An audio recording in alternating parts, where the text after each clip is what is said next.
नमस्कार, व्योम टीवी के पेज पर मैं उमेश श्रीमान आपका स्वागत करता हूं।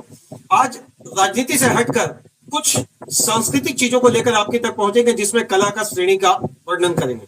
आप अपने कैमरे और अपने मोबाइल स्क्रीन में जिनको देख रहे हैं वो है अनिल शर्मा जी, विश्वविख्यात भारत के सुप्रसिद्ध चित्रकार।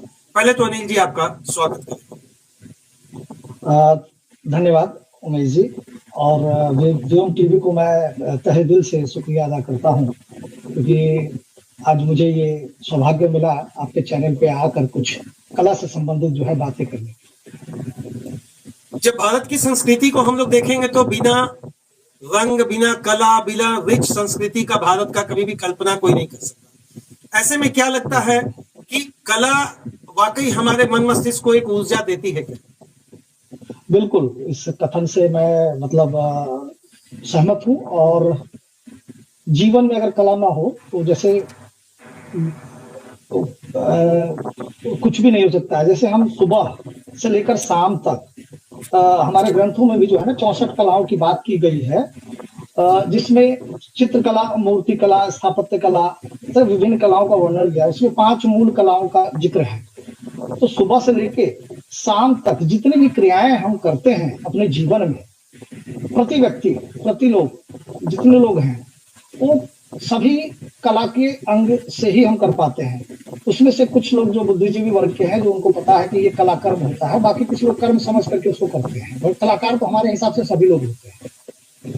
अच्छा, एक चीज देखे हैं कि कलाकार का जीवन हमेशा शुरू से अंतिम तक संघर्षपूर्ण रहता है, क्योंकि वो कहीं ना कहीं समाज का प्रगतिवाद चीजों को लेकर आगे बढ़ने का प्रयास करते हैं। तो क्या अनिल शर्मा जी का भी जो अगर करियर ऑप्शन को हम लोग तलाशते हैं तो बड़ा संघर्षपूर्ण, जो मेरे पास डाटा आपके पास आपके द्वारा मिल पाया या लोगों से मिल पाया, तो ये संघर्ष और कला कैसे समागम बना पाते हैं? देखिए सर, कहा गया है कि संघर्ष ही जीवन है ना।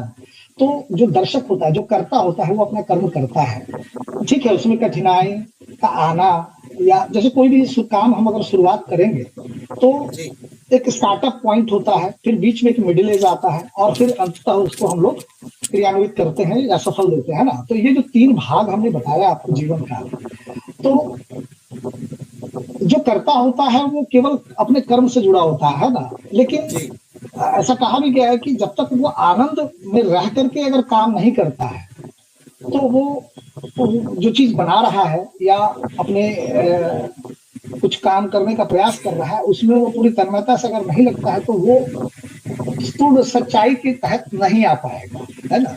तो संघर्ष तो है, लेकिन दूसरी तरफ हम कहते हैं ना संघर्षी जीवन है, तो जीवन में ही जो है ना आनंद की प्राप्ति, है ना, जीवन का मूल उद्देश्य है। तो अच्छा, झारखंड के एक छोटे से जगह बोकारो जिले के बालीडी से निकलकर बनारस तक पहुंचना, वहां से बरहीन, ये बी का जो संगम है आपके जीवन में, मुझे लगता है बहुत कुछ नया लाने का एक जज्बा देता है।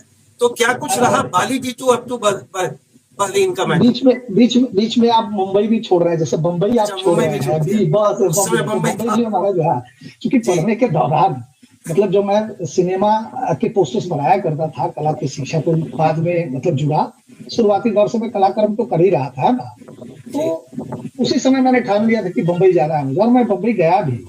तो बनारस से मेरी जिंदगी शुरुआत होती है, शिक्षा दीक्षा यहाँ से करने के बाद सीधे बम्बई गया, और बम्बई से सीधे बहरीन, है ना। तो ये जो बी का हमारा कुछ ना कुछ तो रहा होगा, ये अब ईश्वर बता पाएंगे बी का, लेकिन मैं इसको मानता हूँ बहुत जो शब्द है वो हमारे जीवन में।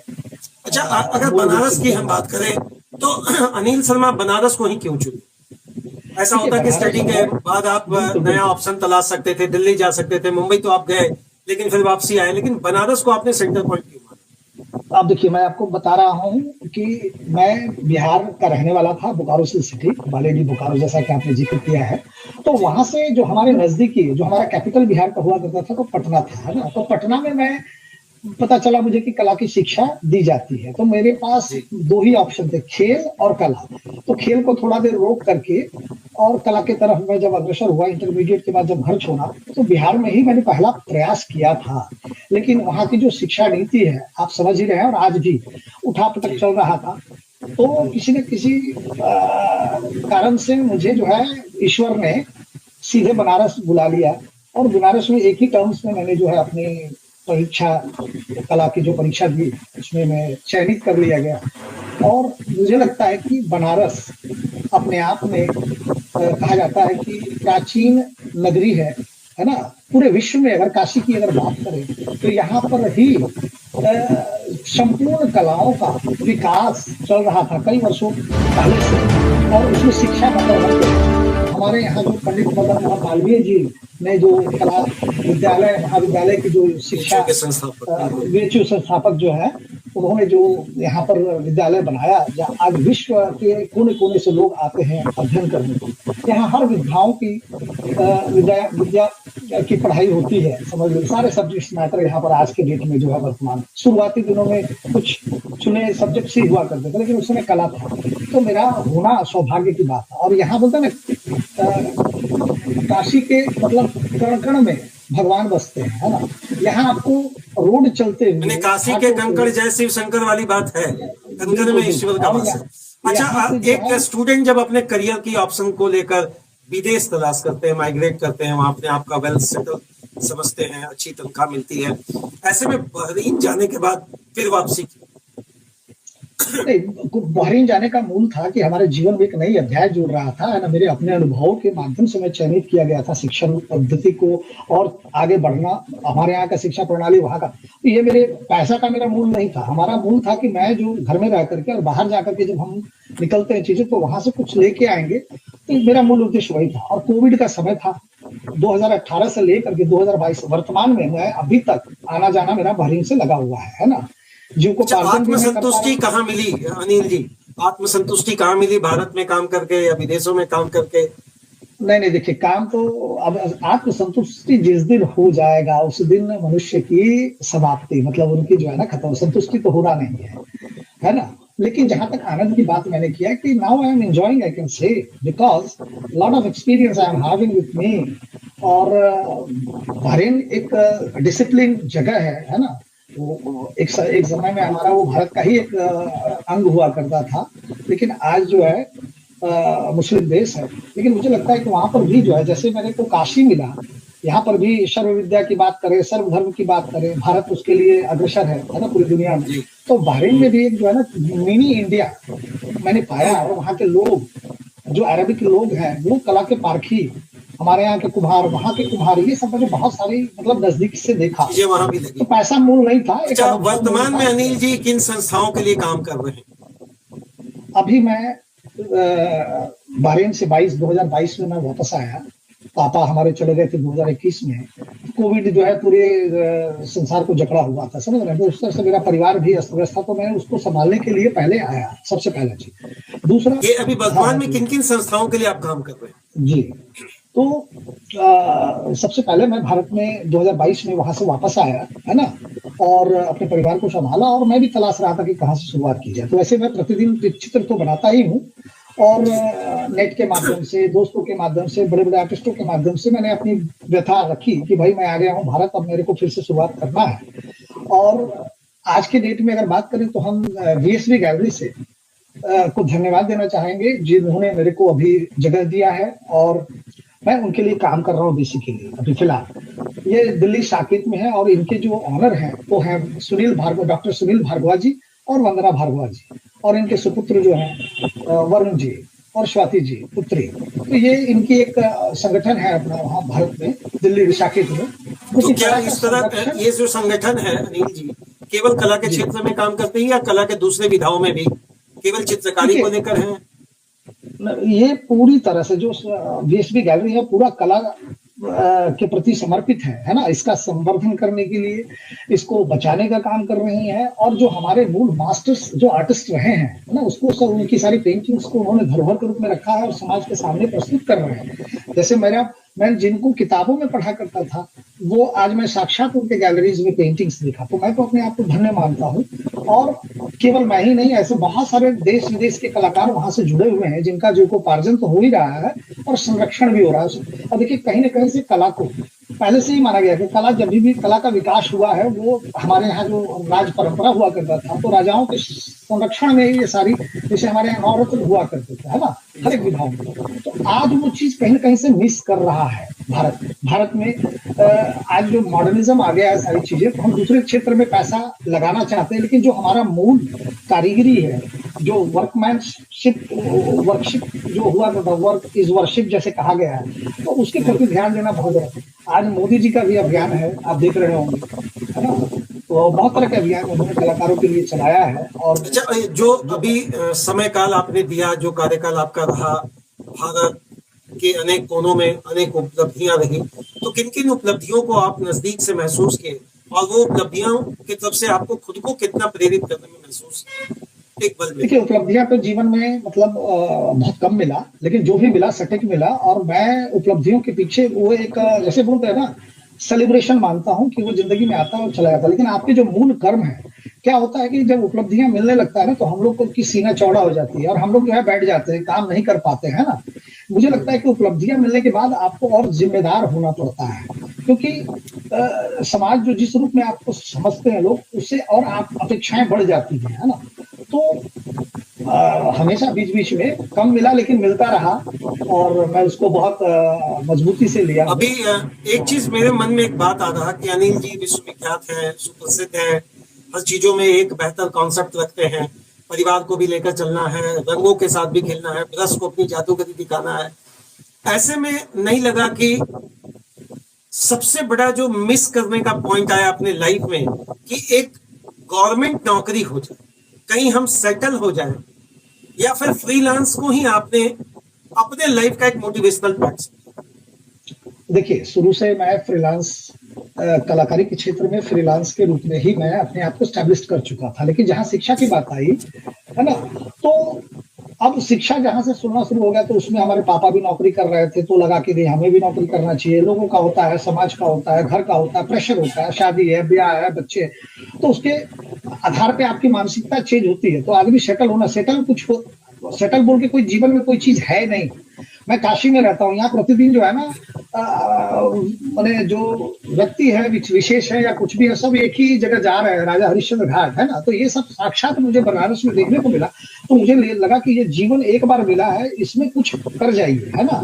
बाकी का रहा नौकरी का, और नौकरी अगर हो जाती, प्रयास मैंने भी किया तो अच्छी बात थी, बट मुझे लगता है कि मैं वहां के लिए सुटेबल नहीं था।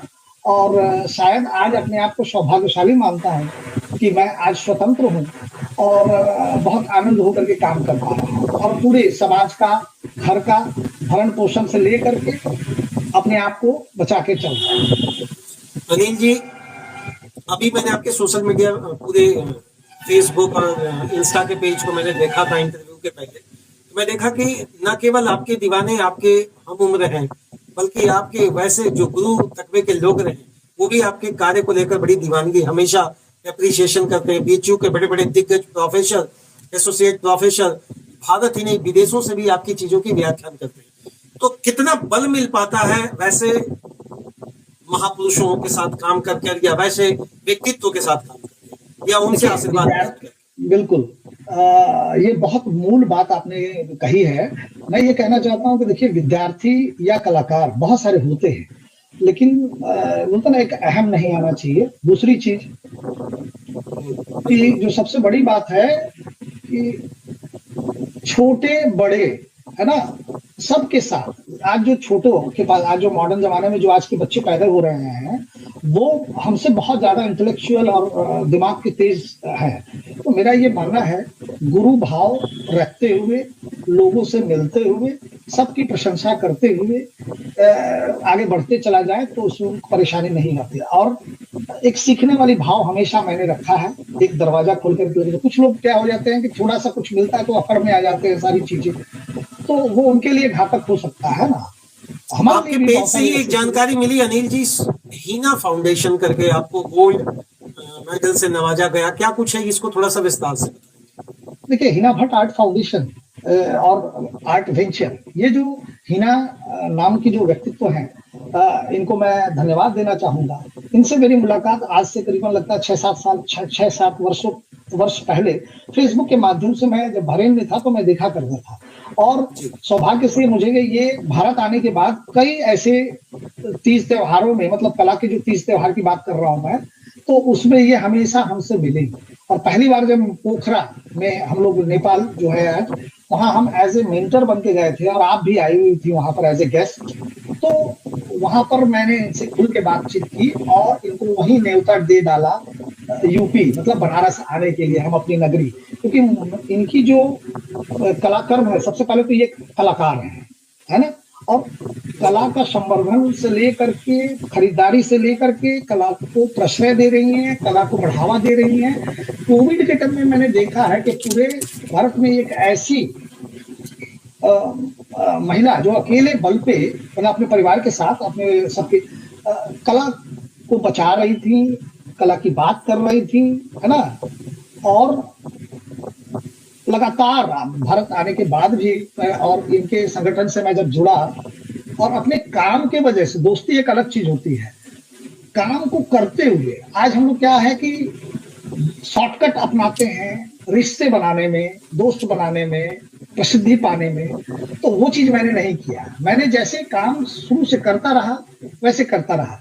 तो कई जगह जो है इनसे सम्मानित हुआ, इनकी प्रशंसा मुझे मिली। तो बहुत बल मिलता है ऐसे लोगों का साथ जीवन में पाना। अच्छा, इनका बल तो जरूरी है, लेकिन पारिवारिक बल की बात करें, परिवार में माता पिता भाई या जो कि सगे संबंधी के बाद जो अर्धांगिनी शब्द कहा जाता पत्नी, तो देखिए आज जो भी मैं हूँ, क्या कॉलिजन रहा कि क्या कहीं कॉलिजन वाली बात रही या नहीं, कभी नहीं, 100% कभी नहीं। रहा? आज आप अगर बात करेंगे जो मैं इतनी बड़ी बड़ी बातें हम लोग कर रहे हैं, उसमें परिवार अगर आपका संगठित नहीं हो और अगर आपसी प्रेम भाव ना हो तो आप कुछ भी नहीं कर सकते हैं जीवन में। ये मेरा मानना है ना, क्योंकि हर समय आप चिंता से ग्रसित रहेंगे। बहुत सारी चिंताएं हैं, लेकिन वो चिंताएं दूसरी तरह की हैं। आज जो मालती शर्मा जो महिला चित्रकार हैं, भारत की जानी मानी कलाकारों में से बहुत सारा इन्होंने दूर रह के भी, जब मैं बाहर था तब भी अपनी कलाकर्म करती रही हैं। बाल बच्चों से लेके यहाँ तक मैं भी एक बच्चा ही हूँ उनके सामने, पति पत्नी वो अलग संबंध है। तो एक एक चीज का ख्याल रखना। आज जो मैं हूँ उनको तहे दिल से केवल धन्यवाद देकर के मैं यहाँ आगे नहीं बढ़ रहा हूँ। मैं उनके साथ सहयोग के रूप में, आज कवच के रूप में खड़ा हूँ। उनको जो भी दुख तकलीफ होता है या पेंटिंग बनाने की बात आती है या कुछ भी जरूरत होता है तो मैं एकदम अपनी सारी चीजों को छोड़ के पहले उनके पास लगा रहता हूँ। अनिल जी, ये फर्स्ट से लेकर आज तक का जो कहानी चित्रकला में रहा, रंगों की जादूगरी रही, रस के साथ एक खेल और नई नई चीजों को सामने लाकर रखना, इसमें कभी मन में ऐसा लगा कि कुछ चीजें आज भी अधूरी है जो करना है, या वैसा चीज जो अभी भी कुछ नहीं कर पाए, मन में कुछ ऐसा बात चलता है? बहुत सारी चीजें हैं। तो अब देखिए, एक ही जीवन में सारी चीजें नहीं हो सकती है, लेकिन उसके लिए जैसे हम प्लानिंग करते हैं तो वैसे भी मैंने प्लानिंग करके रखा हुआ है। लेकिन आप प्लान करते हैं लेकिन उसमें विघटन आता है ना, प्रॉब्लम्स आते हैं। तो वैसे आ रहा चीजें, लेकिन मैं उसको उस पर ज्यादा धीरे धीरे धीरे धीरे फोकस्ड हूँ, काम कर रहा हूँ और भविष्य में जो आज मैं कर रहा हूँ उससे और अच्छा काम करने का प्रयास करता रहूंगा। ये जीवन भर, ये जीवन की प्रक्रिया है। क्या कुछ नए युवाओं को संदेश देंगे अनिल शर्मा जी, चूंकि आपने एक लंबा संघर्ष देखा है और इस संघर्ष के माध्यम से आज भी तथाकथित बहुत सारे कलाकार ऐसे हैं जो कहते हैं इस फील्ड में कोई बेहतर करियर नहीं है, सरकारें इस पर ध्यान नहीं देती है, तो युवाओं को कैसे ऊर्जावान बनाएंगे, उनको उत्साहित कैसे करेंगे और इस फील्ड में उनको आने के लिए कैसे प्रेरित करेंगे? देखिए, सबसे पहला चीज तो आपके सेल्फ कॉन्फिडेंस है। इस फील्ड में तो देखिए ईश्वर ने सबको दिया, जैसे मैंने शुरुआती दौर में कहा आपको, अगर वो पहचान जाते हैं बच्चे तो वही बच्चे आते हैं कला की तरफ, है ना।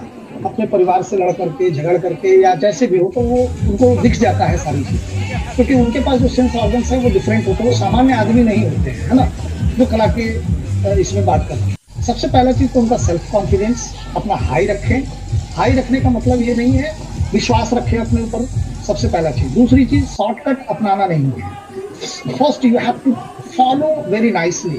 फॉलो मीन्स, ये फॉलो जो शब्द है वो घर से शुरू होता है, अपने गार्जियन, दोस्त, इष्ट मित्र, है ना, यहाँ से शुरू होकर के जब आप गुरु परंपरा पर स्कूल कॉलेजेस आते हैं तो वहाँ स्कूल कॉलेजेस में फॉलो करिए, जिनके इर्द गिर्द आप हैं, बातचीत करिए, चर्चा करिए। आज देखिए जो है पूरी चीजें जो है मोबाइल में सिमट के रह गया है, ये सबसे बड़ा दुर्भाग्य है ना। कुछ भी नहीं करना, सब बैठे बिठाए अपने पूरे विश्व को और ये सब चीज जान लेना है। ये सबसे बड़ा दिक्कत है, आने वाले समय में इसकी कठिनाई भोगनी पड़ेगी। तो मैं ये कह रहा हूँ कि self confidence, no shortcuts, just follow very nicely whatever you want to do in your life, just focus on that. And उसके लिए आपको ज्यादा से ज्यादा मतलब चीजें इकट्ठा करनी है नॉलेज के लिए, उसके लिए आपको गुरु के पास जाना पड़ेगा, उसके लिए आपको कॉलेज जाना पड़ेगा, उस इष्ट मित्र से उसके जानकार के पास जाना पड़ेगा, और then you will be capable to create anything, है ना। फॉलो जितना अच्छे से करेंगे एक अंतिम प्रश्न तो क्रिएट रहेगा अच्छा नीम करता जी, है। इस सफर में कुछ ऐसे लोग हैं जिनको याद करते हैं जो नहीं मिल पाते हैं, या फिर जो वाकई केवल आपके जीवन को यहाँ तक पहुंचाने में जिन्होंने बहुत बड़ी भूमिका निभाई, कुछ वैसे लोगों को जो आज आप याद करना चाहेंगे? बिल्कुल, बिल्कुल, बिल्कुल। उसमें हम तहे दिल से हम आप मेरे जो बचपन के मित्र हैं, उसमें साईं राम जी का नाम लेना चाहूँगा, है ना? उनके अथक प्रयास से मैं बीएचयू जैसे जगह पे मैं पढ़ पाया। प्लस उसमें एक रंजीत जी हैं, सरदार जी हैं हमारे साथ, तो हमारे जब मैं फ़िल्म पोस्टर्स बनाया करता था, ये सारे लोगों में मतलब आज भी कहूँगा कि मैं किस्मत वाला हूँ। उसके बाद एक हैं प्रदीप राम, जो कि अभी 25 वर्षों के बाद हमसे मिले, है ना? तो ये हमारे, जब मैं युवा था और जब हम लोगों की चौगड़ी लगती थी और मेरे सारे काम को इन लोग सफल बनाते थे। तो इनका आज भी मुझे सौभाग्य मिला है, तो मुझे लगता है कि मैं तो और तेज़ी से दौड़ूँगा अभी, है ना? चलिए, तो इनको बहुत मैं बहुत तहे धन्यवाद दिल से आपका अनिल धन्यवाद जी। देना चाहता हूँ। आपने अपना कीमती समय से जो समय निकाला है व्योम टीवी के लिए, इसके लिए आपको बहुत बहुत तहे दिल से धन्यवाद। और कला के क्षेत्र में भारत का जो नाम आप रोशन कर रहे हैं, इसके लिए एक बार ढेरों शुभकामनाएं।